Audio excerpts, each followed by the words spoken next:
Hey everybody, welcome back. We are on the last quiz of Chapter 4, Lesson 4, or Section 4 of the Udacity Introduction to JavaScript course. So congratulations for making it this far, and let's jump right into it.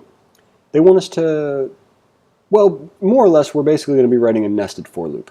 They want us to iterate over the rows and the seats, and bam, write a nested for loop to print out the different seat combinations, 0-0. So something like row-column. Or row-seat would probably be more appropriate.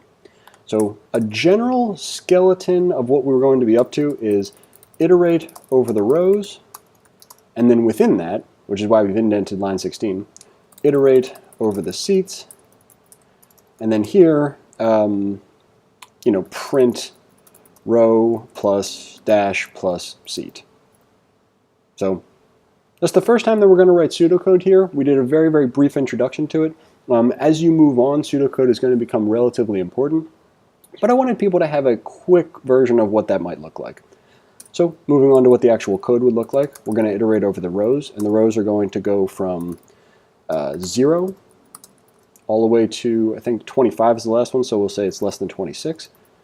Not I, sorry. A lot of times for loops will have i's in them, but ours is going to have row, so row plus plus. And then a nested for loop just means inside of the for loop, so for every value of row, this inner for loop is going to run, which, as you can see from right here, 0 as the row needs to have all of the seats run as well, and the same thing for each subsequent row. If we jump back to the code, we'll say variable seat is equal to 0. Seat is going to need to be less than 100, as 99 is the last valid value, and then seat is going to be incremented. And it looks like they just want us to, print out? Okay, so print out is going to be a console.log. We're going to console.log seat plus quotes around a dash plus row.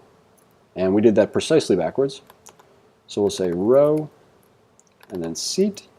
Now, there might be something kind of weird where it doesn't know that we want this to be a string. So a couple of things we can do. We can do toString here. We can put an empty string in front of this so that it kind of realizes that that's what we're doing. Let's go with this for now and just see if that works. Excellent work.